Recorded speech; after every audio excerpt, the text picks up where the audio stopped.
Improvement ఎంత ఉంది అంటే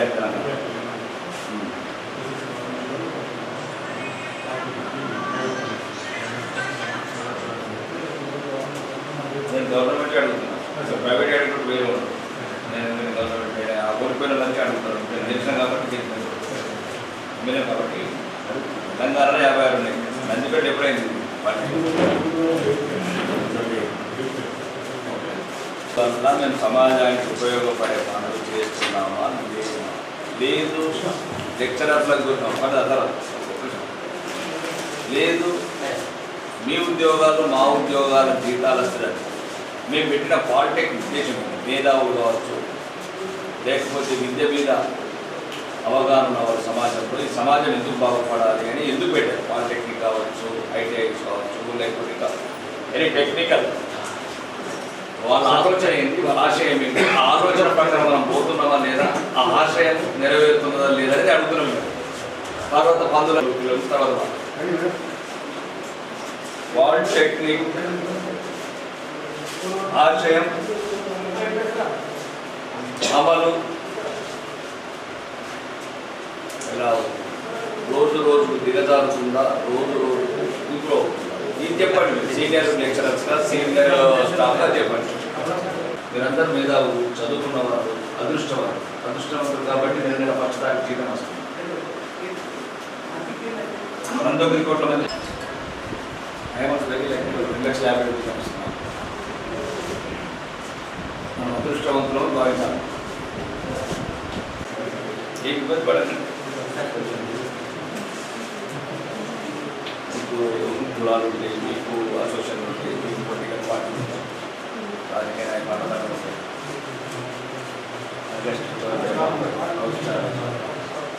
ఈరోజు ఎంతమంది వచ్చింది సార్?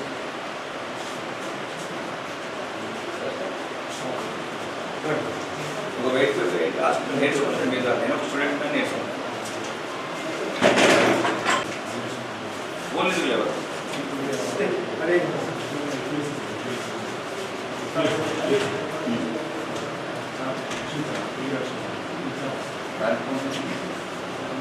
కాంగ్రెస్ ఫోన్ చేస్తారు, బీఆర్ఎస్ ఫోన్ చేస్తారు, కమ్యూనిస్ట్ ఫోన్ చేస్తారు, నేను బీజేపీ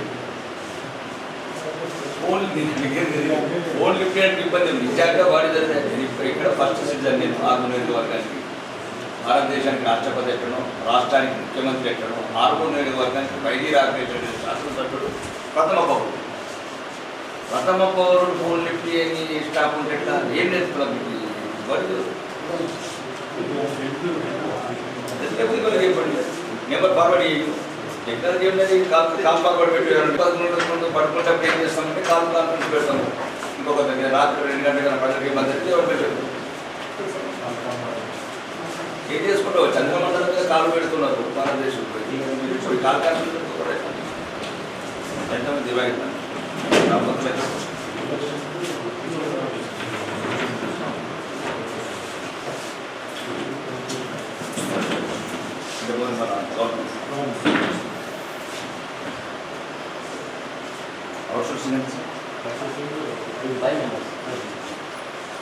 అవుట్సోర్సింగ్ ఎవరు అడిగారు?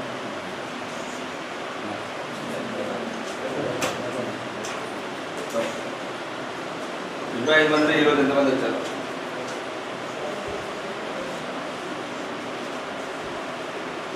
మీకు ఇబ్బందులు మీ అర్జెంట్గా చెప్పండి సార్. అంటే నేనే వచ్చి మిమ్మల్ని అర్థం అనుకుంటాను. మీకు చెప్తున్నా, రెక్కల గుర్రం ఎగరవచ్చు, పేదవాళ్ళు తిరగబడే నాను రావచ్చు. ఏ పేదవాళ్ళ మీద పన్నులు కట్టించుకొని, ఏ పేదల మీద హక్కులు తీసుకొచ్చి మనం ఈ అనుభవిస్తున్నాము ఈ సౌకర్యాలు, ఆ పేదలకు సమాధానం చెప్పారు ఒక రోజు వస్తుంది. అదే రెక్కల గుర్రం. చిన్నప్పుడు కథలలో చదువుకో, రెక్కల గుర్రము ఎగరవచ్చు. అంత ముందువారికి ఇబ్బందికరం ఉంటుంది. నేను ఏమంటున్నా చెప్పింది మీకు కొద్దిగా మీకు ఏమైనా ఇబ్బందికరంగా ఉంటే, మీకు ఇంకేమైనా మీ టెక్నికల్ బాగా యాక్టివ్ ఉన్న పర్సన్ ఎవరు ఉన్నారు కదా మీకు స్టాఫ్లో? కలెక్టర్తో మాట్లాడడం, మధ్యతో మాట్లాడతాను. సెక్రటరీ ఏమన్నా యోగిత, డైనామిక్ ఆఫీసర్, నాకు 25 మందిలో ఎంతమంది వచ్చారు? అందరూ వచ్చిందా? 24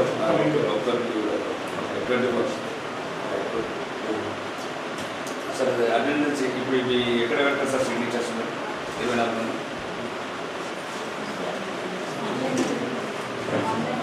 చెప్పండి సార్ మాకు ఆన్లైన్ అటెండెన్స్ ఉంది sir, facial attendance everyday morning ఒకసారి ఈవినింగ్ ఒకసారి పెడతాం sir at gap of 6.5 hours.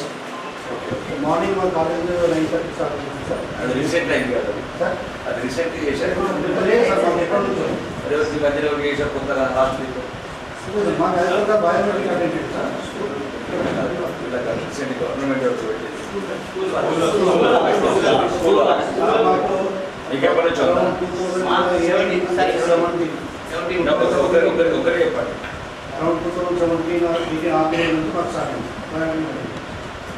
2075 operate నుంచి అప్పటి నుంచి మాకు మాన్యువల్ అటెండెన్స్ అనేది సస్పెండ్ అయింది సార్. మీ దగ్గర ప్రెసిడెంట్ మా ఎక్కడ బయట ఉంది biometric attendance. So last month నుంచి అదేమవుతుందంటే సర్వీస్ అనేది డిస్కనెక్ట్ అయిపోయేసి ఫేషియల్ అటెండెన్స్ సార్. మొబైల్ మాకు కూడా ఎమ్మెల్యే కూడా అదే మేము కూడా ప్రెసిడెంట్ వెళ్తే వీళ్ళ అసెంబ్లీకి అటెండ్ అయ్యాం. ఫేషియల్ అటెండెన్స్ అనేది 2 times డైలీ వైస్ పెడతాం సార్. మార్నింగ్ ఎప్పుడండి? Morning 9:30 sir. ఈవినింగ్ ఎప్పుడు సార్? ఈవినింగ్ 4 మీరు ఫ్రీగా ఉండండి కదా, ఫ్రెండ్లీగా ఉండండి. ఫ్యామిలీ మెంబర్ అంటే కొద్దిసేపు ఎమ్మెల్యే కొద్దిసేపు ఉంటాం. తర్వాత మీ ఫ్యామిలీలో మెంబర్ లాగా మీ సజెషన్స్ తీసుకుంటాను, సలహాలు తీసుకుంటాను. ఎందుకంటే అన్నింటిలో నేను పర్ఫెక్ట్ ఉండలేదు. ఎడ్యుకేషన్ ప్రొఫెషన్ మీరు ప్రొఫెషన్స్ మాకు అన్ని సబ్జెక్ట్ ఉంటాయి. పద్ధతంగా అయినా గుర్రాలకాయ మీరు గుర్రాలనే కాదు. నేను అడిగిన కొద్దిగా ఫ్రీగా ఉంటే మనం ఫ్రీగా మాట్లాడవచ్చు. ఒకవేళ ఇక్కడ ఉన్న ప్రాబ్లమ్స్ మనం మాట్లాడుకోవచ్చు. ఇక్కడ ఉన్న మనం ఎట్లా ఇంప్రూవ్మెంట్ చర్చించు అంటే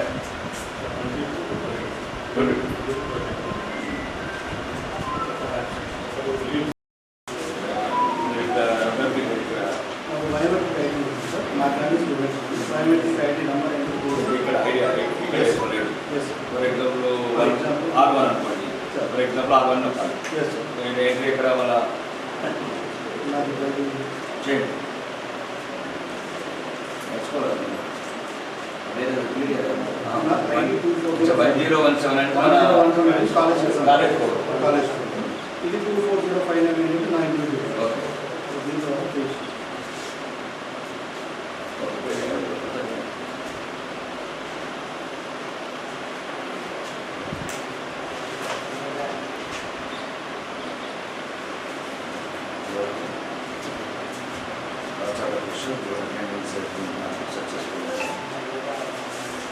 అందరికి స్మార్ట్ ఫోన్లు ఉన్నాయి. మీరు అర్థం మీరే రాసుకున్నాం. నేను వీటికి ఇది మన దగ్గర జీపీఎస్ కార్నెట్స్ మనకి కార్నెట్స్ కొద్దిగా బయటికి దాటిందంటే అది మనకి ఆటోమేటిక్గా సక్సెస్ఫుల్ అని మాత్రం రాదు. దీనికి ఏమైనా టెక్నికల్ కనుక్కున్నారు ఫ్రెండ్స్ ఫోన్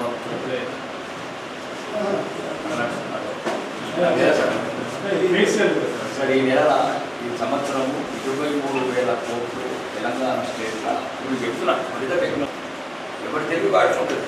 నేనంటే ఎంత టెక్నాలజీ అనుకున్నాను అంటే 25 మంది అంటే సరౌండింగ్ నిజామాబాద్ డిస్ట్రిక్ట్ గారు ఇంకా బోధన్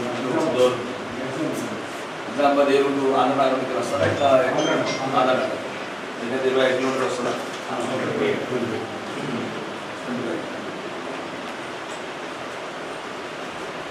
ఈ 200 మంది స్టూడెంట్స్ మన నైబర్స్ మన సరౌండింగ్ విలేజెస్ లేకపోతే దూరం నుంచి వస్తారు? దూరం నుంచి కూడా ఉంది. ఆదిలాబాద్ డిస్ట్రిక్ట్ నుంచి అక్కడి నుంచి ఎందుకు వస్తారు అంత దూరం నుంచి? అంటే ఇక్కడ మంచిగా మందులు దొరుకుతాయి, బుద్ధ ఉంది, ఎట్లా వస్తుంది? ఎందుకు ఎడ్యుకేషన్ బాగుంటుందా? బాగుంటుందని వస్తారా? మీరు బాగుంటారని వస్తారా? అంటే కొందరికి మాకు చిన్నప్పుడు కొంచెం టీచర్లు అంటే ఇష్టం ఉంటుంది. అట్లయితే మాట్లాడేవారు కుటుంబ సభ్యులు ఆ చదువు తర్వాత చదువుతుంటే మా సార్ బొమ్మని ఏదో మంచి తిన్నావరా అని అడిగేవాడు. ఎలా ఇలా అఫెక్షన్ అంతే. మీరు మంచిగా నడుతున్నారా, విద్య బాగుందని నడుతున్నారు. అంటే పాలిటిక్స్ అంటే ఇంట్రెస్ట్ ఉంటుంది సార్. పాలిటిక్స్ తర్వాత స్పీకింగ్ స్టాక్ బాగుంటుందా, స్టాక్ బాగుంటుందా అనేది పాలిటెక్నిక్ 2007లో జాయినింగ్ టైం ఉంటుంది. 8లో సరే 8 ఎంత స్ట్రెంత్ స్టూడెంట్ స్ట్రెంత్ 2014 జూన్ 2 నుంచి ఎంత ఉంది, 2025లో ఎంత ఉంది. నేను అసెంబ్లీలో మాట్లాడేటప్పుడు ఒకటే అడిగాను, 1999లో బడ్జెట్ ఎంత అడిగాను. 30,000 కోట్లు ఉమ్మడి రాష్ట్రం. నేను అక్కడ ఇలాగా చదువుకోలేదు, సింపుల్గా చదువుకున్నాను. ఉమ్మడి రాష్ట్రానికి 30,000 కోట్ల బడ్జెట్ అయితే ఇప్పుడు మాది 3 లక్షల కోట్లు తెలంగాణ, 4 లక్షల కోట్ల ఆంధ్ర, 3 లక్షల కోట్ల బడ్జెట్. 2014 జూన్ 2 నాడు అడిగాను, స్కూల్లో స్ట్రెంత్ ఎంత ఉంది, స్కూల్ ఎంత ఉంది, టీచర్స్ ఉంటుంది. ఇట్లా పడిపోతూ ఉంది తెలంగాణ నుంచి విద్య. ఈ రచ్చాగినది తెలంగాణ దేశం.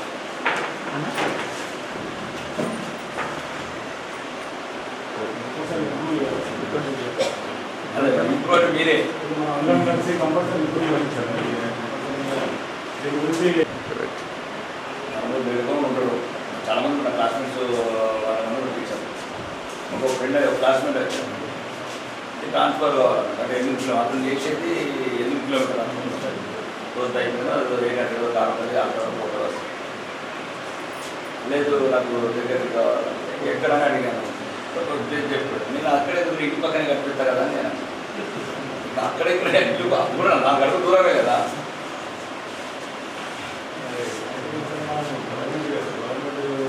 ఇది 8 కిలోమీటర్లు పోయి చదివి చెప్పరు. స్టేట్ డెకరేషన్ బాగుంది. ఇది డిఫరెంట్ అండి. అందరు సంతోషంగా ఉన్నారు కదా. మన అందిపెట్టు మన అందిపెట్టు నుంచి ఇక్కడ ఏమి ఇష్యూస్ ఏమి ఉన్నాయి. ప్రశాంతంగా అట్మాస్ఫియర్ కూడా ప్రశాంతంగా గ్రామీణ అందుకోసం పెద్ద బాగుంది.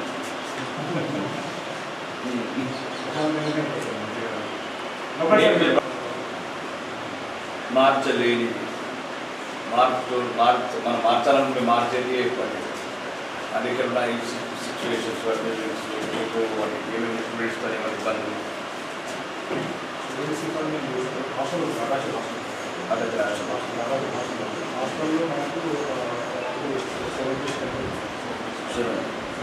200 స్టూడెంట్కి 70 ఇక్కడ మా నిజామాబాద్ డిస్ట్రిక్ట్ వల్ల అదర్ డిస్ట్రిక్ట్ అగ్రవర్ణాలు ఉన్నారా, మామూలు మాల సామాన్య ప్రజలు ఉన్నారా? ఓసీలో ఏ కంపెనీ ఉంటుంది?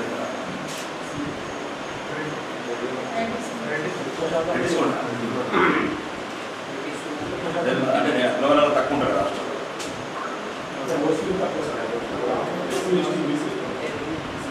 వాళ్ళ కాస్ట్ అది వరకు వాటి మీరు చూసుకోవాలి. అది కూడా మేము ఇక్కడ ఉన్న ఆఫీస్ ఆఫీస్ ఇన్ఛార్జ్ హాస్టల్ ఏంటంటే హాస్టల్ ఇక్కడ ఉన్న ఆఫీస్ హాస్టల్ వెళ్ళి చూసుకోవాలని కొంచెం ఇబ్బంది ఉంది. ఒక వార్డెన్ పేషెంట్ అయితే బాగుంది. సెపరేట్గా ఉద్యోగాలు రిక్రూట్ చేయండి. అవుట్సోర్సింగ్ ఏం చేయండి. ఉచితానికి పథకాలు బియ్యం తర్వాత బండి పాపిస్తాం. ఎలక్షన్లో పంపిణీ చేద్దాం అనుకుంటున్నాం. బియ్యం ఇచ్చిన మా బియ్యం అంటే వేసి ఇంటికి పంపిస్తున్నాం పార్సల్. మళ్ళీ 5 ఏళ్ళ తర్వాత మీరు అన్నం తినదు మేము తింటున్నాం. మళ్ళీ ఇంకొక 5 ఏళ్ళ తర్వాత మీరు అన్నం తినని చేతులు కూడా మేము కలుగుతాం. మీరు కొత్త కొత్త ప్లాన్లు ఆలోచిస్తున్నాం. తెచ్చుకున్న తెలంగాణ అధికారులు కూడా గమనించాల్సింది చాలామంది. ఇది మనం ప్రత్యేకంగా మాకు తెచ్చుకున్న తెలంగాణ, రాజకీయ నాయకులు మాకు తెచ్చుకున్న తెలంగాణ. మేము ఎదురుగా మాకు సిద్ధలు తెలంగాణ కాదు, ప్రాణాలు పోసి కొట్లాడి తెచ్చుకున్న తెలంగాణ. ఊపిరి మార్పు వేరే రాష్ట్రాల చరిత్రలో తెలంగాణ దయచేసి దృష్టిలో కొంతమంది ప్రమోషన్ వచ్చింది తెలంగాణ, కొంతమంది కోరుకున్న పోస్టులు వచ్చింది.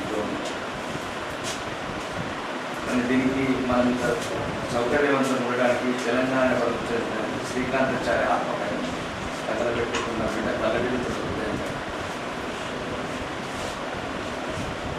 సార్ అప్పుడప్పుడు జయశంకర్ సార్ స్ఫూర్తి ఆ స్ఫూర్తిగా ఉన్న లక్ష్మణ్ బాబు నిరంతరం 40 ఏళ్ళు దాన్ని బాగా రగించారు తెలంగాణ ప్రత్యేకవాదని దేని కోరుకున్నారో అది నెరవేర్చలేదు తెలంగాణ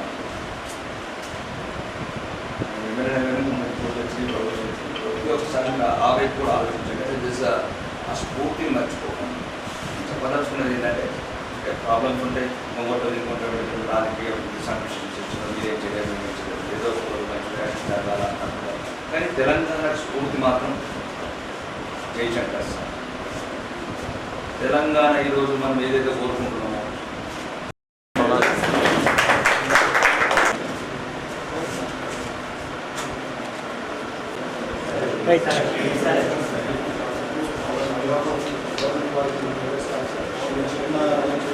సార్ ఒక్కసారి ఎటు చూడండి సార్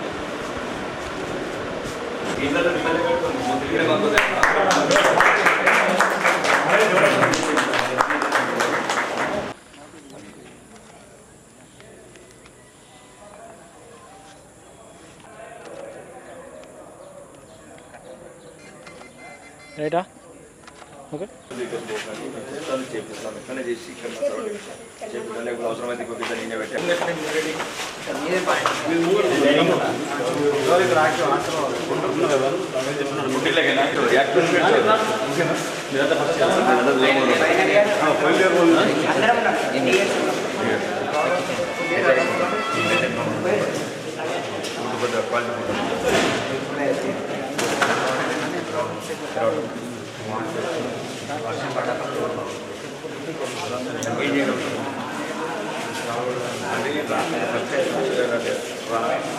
పెళ్లి చేశాను అదే చెట్టు పెట్టుకుంటే కూడా అదే అంటాం చెట్టు పెట్టుకుంటే వర్షం పెట్టిన వరకు వస్తుంది ఆ టేబుల్ మీద ఎడ్యుకేషన్ అంటే బాగుంది ఎడ్యుకేషన్ ప్రాబ్లం ఫుడ్ ప్రాబ్లం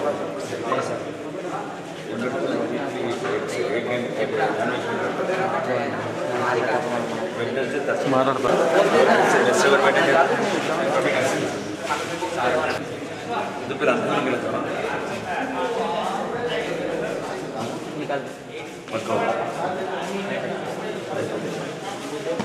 ఇంకా దూరందరికి చాలా